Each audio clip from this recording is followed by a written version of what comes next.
वेद के अनुसार देवी अदिति सूर्य देव की माता थी और जिनके नाम से ही सूर्य देव को अदिति पुत्र आदित्य का नाम, जो भविष्य में पूरे ब्रह्मांड को प्रकाशमय करने वाले थे। परंतु परमेश्वर को कुछ और ही मंजूर था कि अचानक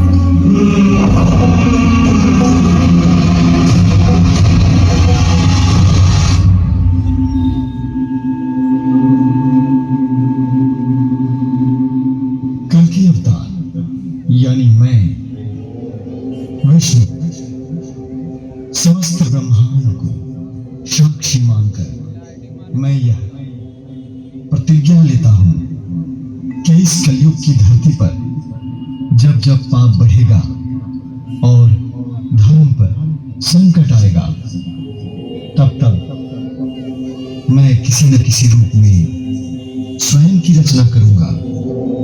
जीवों एवं मानव की रक्षा, दुष्टों का विनाश और धर्म की स्थापना के लिए मैं अलग अलग रूप में अलग अलग समय पर जन्म अवश्य दूंगा। परमेश्वर, तू मेरे पापों का प्रायश्चित चाहता है तो मेरे प्राण ले ले, लेकिन हमारे इस पुत्र को जीवन दान दे दे। जो इसकी प्रतीक्षा कर रही है उस संसार के लिए इसे जीना होगा। पूरे संसार को प्रकाशमय करने के लिए इसे जीना होगा। अदिति पुत्र सूर्य देव को जीना होगा।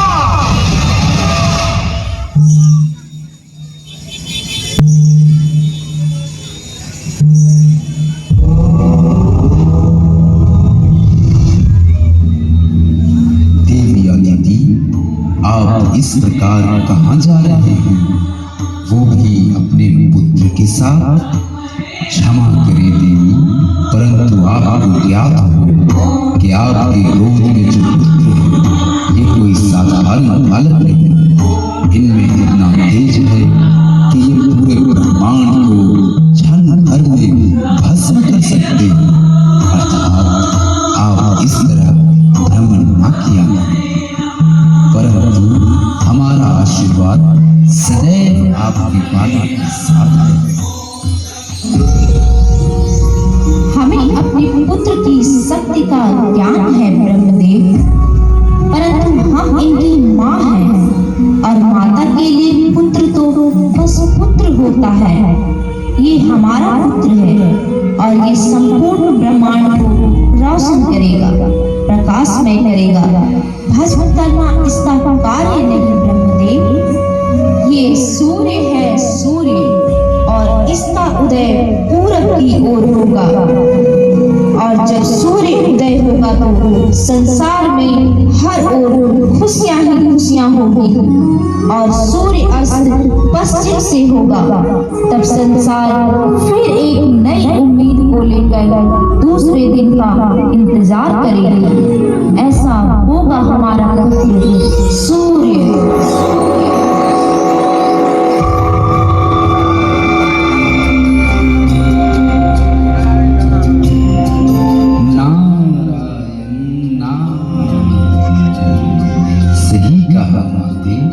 एक तरफ माँ की ममता है तो दूसरी ओर संपूर्ण ब्रह्मांड की उम्मीद। नारायण नारायण। और जिस पर माँ की ममता और ब्रह्मदेव का आशीर्वाद उन्हें भला किसका है? नारायण नारायण नारायण नारायण।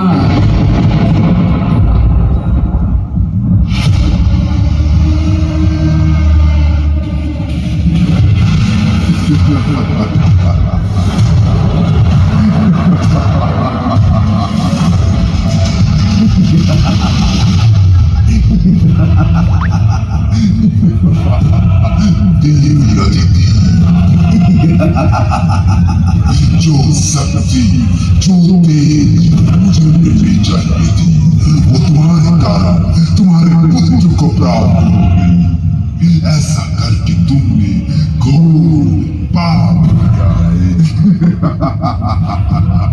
सूर्य, ये प्रकाश में करेगा संसार को। पूरब में उदय होना, सूर्यास्त पूरब में करा के रहूंगा मैं, ये मेरा वचन है तुझसे। देख सूर्य, तेरा अस्त पूरब में होगा, पूरब में।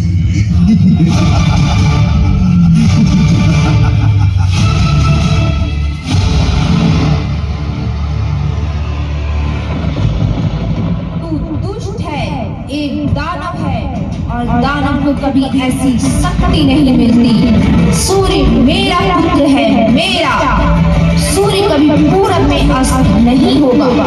याद रखना तुम, एक माँ की ममता की पुकार है ये।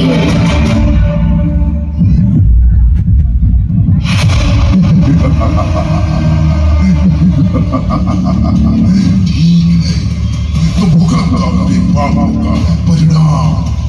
अब तू और तेरा पुत्र दोनों समान।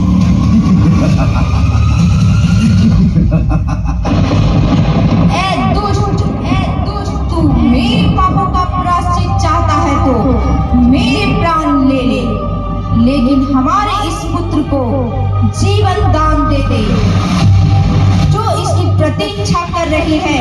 इस संसार के लिए इसे जीना होगा, पूरे संसार को प्रकाशमय करने के लिए इसे जीना होगा। अदिति पुत्र सूर्यदेव को जीना होगा।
सूर्य उदय न हुआ।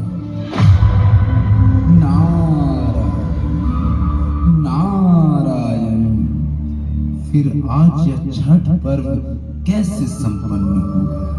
हे छठी मैया, ये भक्त तो नादान है, इन्हें तो कुछ भी ज्ञात नहीं।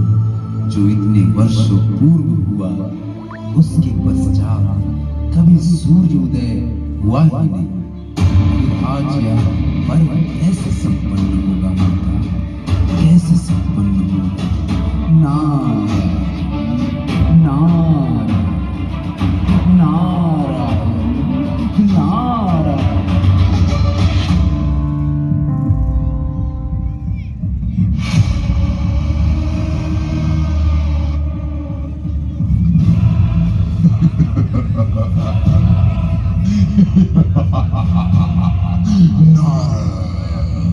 जब सूर्य का उदय तो यह पर्व कैसे संपन्न हो सकता है? और तुम भली बात जानते कि जब तक मैं सूर्योदय नहीं हो सकता, क्योंकि वर्षों पूर्व मैंने सूर्य की माता अदिति और सूर्य दोनों को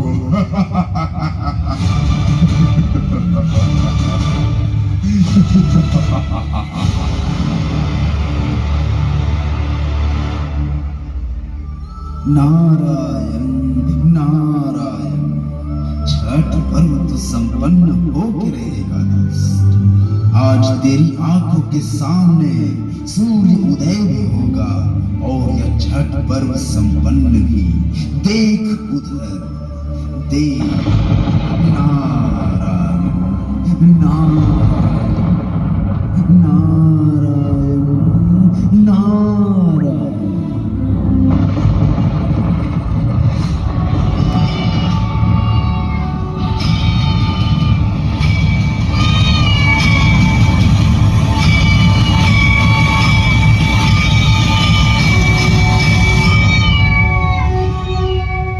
जो वर्षों पूर्व हुआ वो आज नहीं होगा दुष्ट, बल्कि जो कभी ना हुआ वो आज होगा।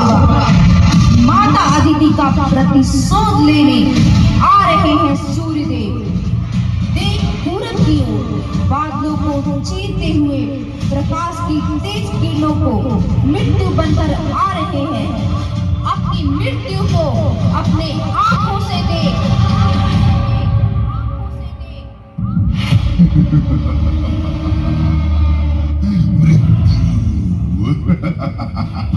मृत्यु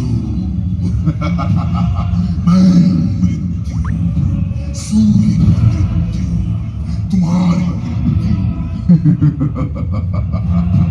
क्या है मृत्यु, इसका ज्ञान नहीं तुम्हें।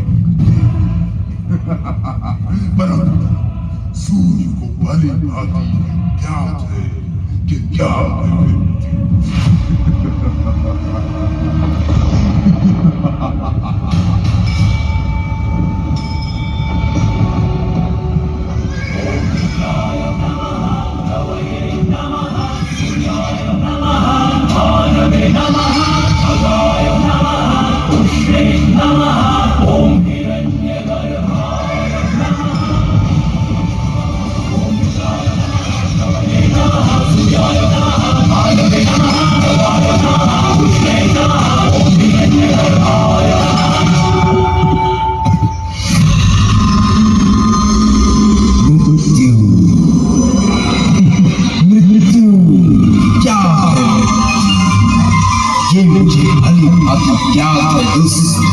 क्या हमारे बल से शत्रु का बल ज्यादा है, ये सोचना है। रणभूमि में शत्रु से भयभीत रहकर जीवित रहना है। जिस दुष्ट ने वर्षों हमारी माता वो आज मेरे समक्ष अट्टहास कर रहा है। उसका सर काटकर मां के चरणों में अर्पित करने की जगह पीठ दिखाकर भागना है। उस मृत्यु को मारने जा रहा हूं मैं। अपनी माता का प्रतिशोध लेने आया हूं मैं। जिसने देवी छठी का अपमान किया उस मृत्यु को मारने जा रहा हूं मैं। छठ पर्व संपन्न हो उसके लिए इस दुष्ट को मारने जा रहा हूं मैं। उस दुष्ट का छाती चीर कर सारे संसार को बताने जा रहा हूं